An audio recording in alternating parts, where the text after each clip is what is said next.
So look at the count. 1, 2, 3, 4, 5. He's up. 6, 7, 8. So he made it up to the count of 10, and it's 22 seconds before they re-engage. If a boxer, like an elite boxer, fought an MMA fighter, they would have almost no chance.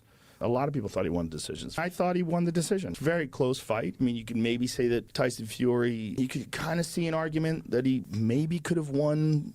I don't think so, though. When it comes to damage, I looked at it. I've watched it 3 times. And in my mind, he won the fight. And I think that's one of the most extraordinary accomplishments in combat sports history. A guy who's had 0 boxing matches, who is an MMA champion, goes and fights a guy who is one of the greatest boxers that's ever lived. I mean, Tyson Fury is phenomenal. Now, whether Tyson Fury took him seriously, whether he was overconfident, who knows? I mean, he literally said to him, "Time to go to school. I'm taking you to school," at the beginning of the fight.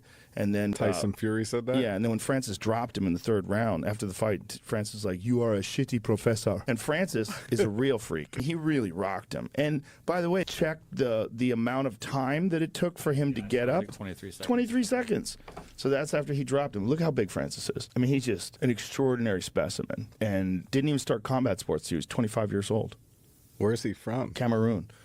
So there's where he drops him. So now when he drops him, so look at the count. 1, 2, 3, 4, 5. He's up. 6, 7, 8. So he made it up to the count of 10, and he's obviously clearly rocked, takes a big deep breath. But look, it's 12 seconds, 13, 14. The guy's still counting. 7, 8. This is a bullshit count. The referee's still giving him an 8 count, and it's 22 seconds before they re-engage. The way he hits him is just this clubbing left hook. It's not even like full power from Francis. I mean, he didn't really totally Francis is dancing in front of him. It comes out of nowhere, though.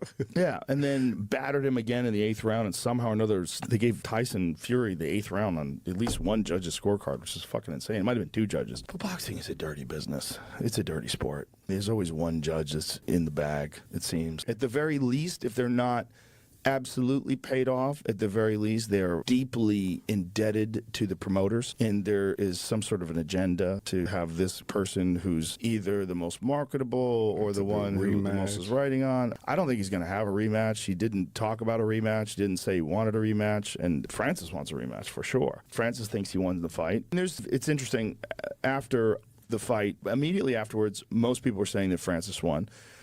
After watching it carefully, some people have said that there could be an argument that Tyson Fury may have outpointed him. In my mind, Francis landed by far the harder shots, by far did more damage, even though there's this thing that happens when you see an underdog outperform the expectations, which certainly happened. I think he was a 14-1 underdog. By the end of the fight, the online betting odds had Francis favored to win, which is crazy. Wow. And many people, including myself, felt like he did enough to win the decision. I felt he won by at least 1 round. And Eddie Hearn, he gave Francis 2 rounds. He said Francis beat him by 2 rounds. It's just an extraordinary accomplishment. Even losing a majority decision to Tyson Fury is insane. Because the only time this has ever happened before where an MMA champion fought a boxer was when Conor McGregor fought Floyd Mayweather. But Conor McGregor fought Floyd Mayweather when Floyd Mayweather was at the tail end of his career. It was the last bout that Floyd had, and Floyd just kind of like wore him out, outboxed him, and stopped him in the fight. Whereas Francis fucking dropped him in the 3rd round and battered him in the 8th round, and it was just an insane performance. Literally like a legendary combat sports performance. It'll go down in history. When they talk about boxing, it's one of the greatest accomplishments ever. Boxing is an amazing skill. It's an amazing thing to learn. It's very helpful in terms of self-defense. It's an excellent, it's a must know. It's a thing that you must know. If you want to compete in combat sports, you must know how to box.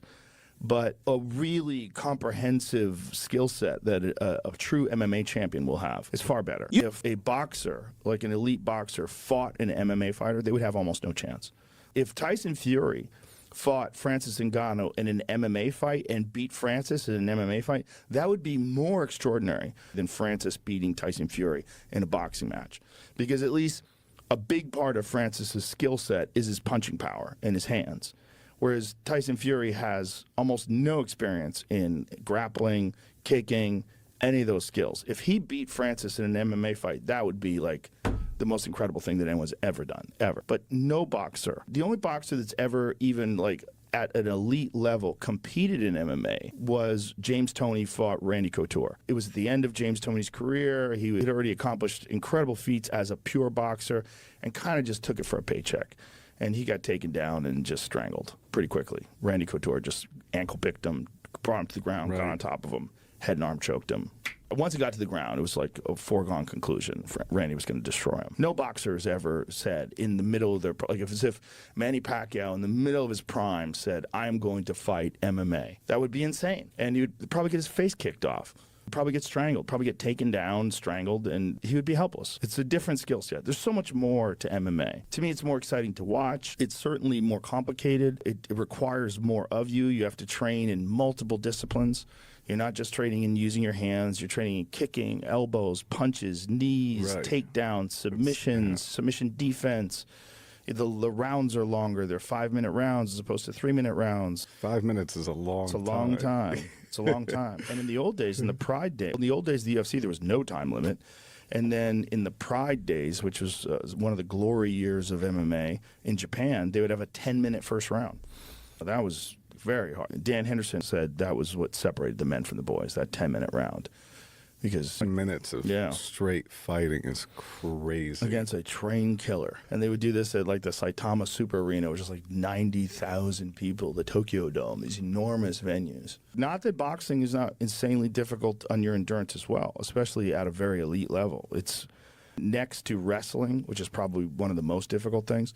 It's about as hard a combat sport as exists. But MMA is the top. That's the top. The MMA champion is widely regarded by almost anyone who's an expert as being the baddest man on the planet. Whatever weight class it is, the MMA champion, for the most part, is going to dominate someone who is just a boxer. Right. For the most part. But, you know, you've got some guys like Mike Tyson.